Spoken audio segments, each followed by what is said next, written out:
दोस्तों वर्तमान में अपने प्यारे भारत में दो समर्पित माल ढुलाई गलियारों पर काम चल रहा है। पूर्वी समर्पित माल ढुलाई गलियारा यानी कि ईडीएफसी और पश्चिमी समर्पित माल ढुलाई गलियारा यानी कि डब्ल्यूडीएफसी। 1337 किलोमीटर लंबा ईडीएफसी लुधियाना को सोननगर से जोड़ेगा, जबकि 1506 किलोमीटर लंबा डब्ल्यूडीएफसी मुंबई में जवाहरलाल नेहरू पोर्ट टर्मिनल यानी कि जीएनपीटी को उत्तर प्रदेश में दादरी से जोड़ेगा। आज के इस वीडियो में हम लोग बात करने वाले हैं पश्चिमी समर्पित माल ढुलाई गलियारा डब्ल्यूडीएफसी के बारे में, जो कि मुंबई में जवाहरलाल नेहरू पोर्ट टर्मिनल को आपस में जोड़ेगा। मुंबई में ऑलमोस्ट इसका काम पूरा हो चुका था, लेकिन मुंबई के महाराष्ट्र के कई सेक्शन में इसका काम बाकी था। उस सेक्शन पर हम लोग बात करेंगे, क्योंकि बताया जा रहा है कि साल के अंत तक मालगाड़ियाँ आपकी यात्रा में बाधा नहीं डालेगी। जी हाँ गाइस, तो आइए डिटेल में बात करते हैं डब्ल्यूडीएफसी के बारे में, कैसे ये गेम चेंजर साबित होने वाला है और कैसे ये भारत के इकोनॉमी को एक बड़ा बूस्ट देने वाला है। नमस्कार and welcome to all India project. मैं हूं विकास।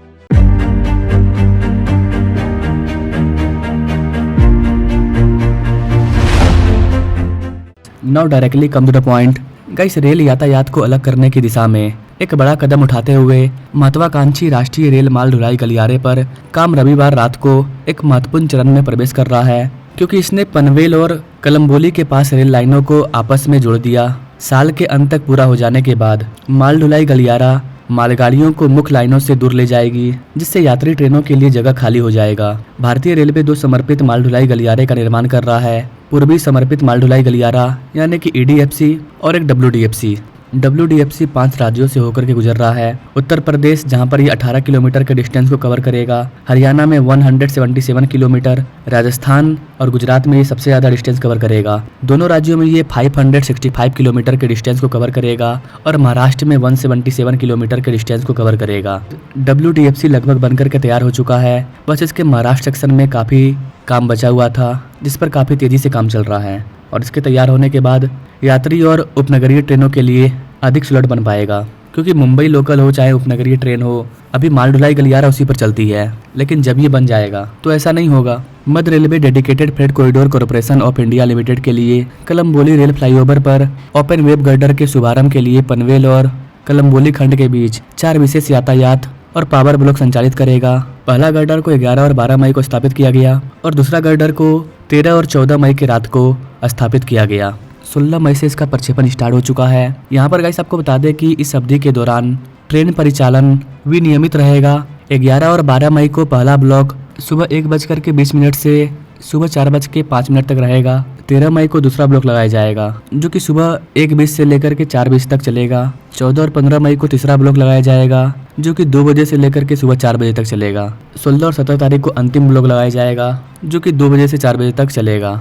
कहने का मतलब ये है गाइस कि दिन के समय में यहाँ पर गर्डर को लॉन्च नहीं किया जा सकता है, क्योंकि काफ़ी ज़्यादा ट्रैफिक होती है, पूरे दिन ट्रेनों का आवागमन होता रहता है। इसलिए गर्डर को लॉन्च करने का काम रात में चुना गया और 17 तारीख तक तीनों गर्डर को लगा दिया गया। यहाँ पर गाइस आपको बता दें कि फ्रेट कॉरिडोर का संरेखन ज़्यादातर मौजूदा रेल लाइनों के समानांतर रखा गया है, जिसमें दीवा, सूरत, अंकलेश्वर, भरूच, वडोदरा, आनंद, अहमदाबाद, पालनपुर, फुलेरा और रेवाड़ी में चक्कर लगाए गए हैं। हालांकि रेवाड़ी से दादरी तक ये पूरी तरह से नए संरेखन पर चलता है। पनवेल स्टेशन को पार करने के बाद कॉरिडोर जीएनपीटी की ओर मुड़ जाता है। यहाँ पर गाइस आपको बता दें कि भारत की सबसे बड़ी माल ढुलाई अवसंरचना प्रोजेक्ट महाराष्ट्र में एक बड़ी उपलब्धि हासिल करने के साथ ही पूरी होने वाली है। Dedicated freight corridor corporation of India limited यानी कि डीएफसीसीआईएल ने पनवेल में कुंडेवाहल सुरंग पर सफलता हासिल की है, जिससे पश्चिमी डेडिकेटेड फ्रेट कॉरिडोर यानी कि डब्ल्यूडीएफसी के अंतिम 102.9 किलोमीटर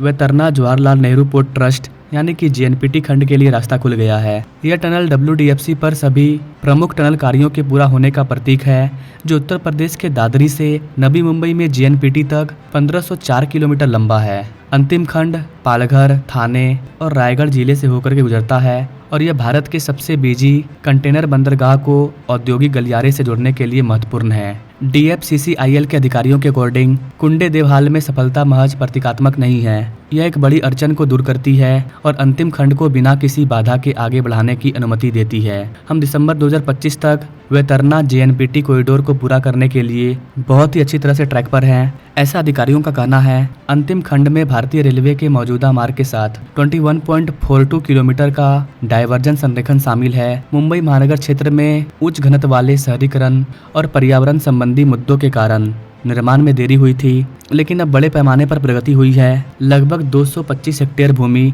2600 करोड़ रुपये में खरीदी गई और लगभग 2960 परियोजना प्रभावित परिवारों को फिर से बसाया गया। DFCCIL ने पर्यावरण संरक्षण सुनिश्चित करने के लिए 15 किलोमीटर से अधिक एलिवेटेड रेल ट्रैक को बनाया है, जिससे कि मैनग्रोव क्षेत्रों का नुकसान ना हो। यातायात को गति देने और कनेक्टिविटी को बेहतर बनाने के लिए कलम्बोली, कोपर और खारबाओ में रेल फ्लाईओवर का निर्माण किया जा रहा है। बेहतर कार्यकुशलता और सुरक्षा के लिए 20 लेवल क्रॉसिंग को हटाने का प्रयास भी किया जा रहा है, जिनमें से 13 को पहले ही समाप्त कर दिया गया है। 8 रोड ओवर ब्रिज और 5 रोड ओवर ब्रिज का निर्माण कार्य किया जा चुका है, जबकि 1 ROB और 5 और ROB का कार्य चल रहा है। इसके पूरा होने के बाद फ्रेट कॉरिडोर के ट्रैफिक की वजह से यात्रा मार्गों पर भीड़भाड़ नहीं होगी। अधिकारियों का कहना है कि दादरी से JNPT तक डबल स्टेक मालगाड़ी अब 50 घंटे से भी कम समय लेगी, जबकि पारंपरिक लाइनों पर 75 घंटे का समय लग जाता है। तो ये बहुत बड़ा बदलाव देखने को मिलेगा। WDFC और पूर्वी DFC 1.24 लाख करोड़ रुपये की लागत वाली राष्ट्रीय व्यापी लॉजिस्टिक ओवरहॉल का हिस्सा है। इन गलियारों को GICA और वर्ल्ड बैंक जैसे अंतर्राष्ट्रीय ऋणदाताओं का समर्थन प्राप्त है और इनसे भारत की माल ढुलाई क्षमता बढ़ाने के साथ साथ लॉजिस्टिक लागत कम होने की उम्मीद है। DFCCIL के प्रबंधन निदेशक प्रवीण कुमार ने कहा कि गलियारे पर 9% तक की वित्तीय व्यापी प्रभावशाली है।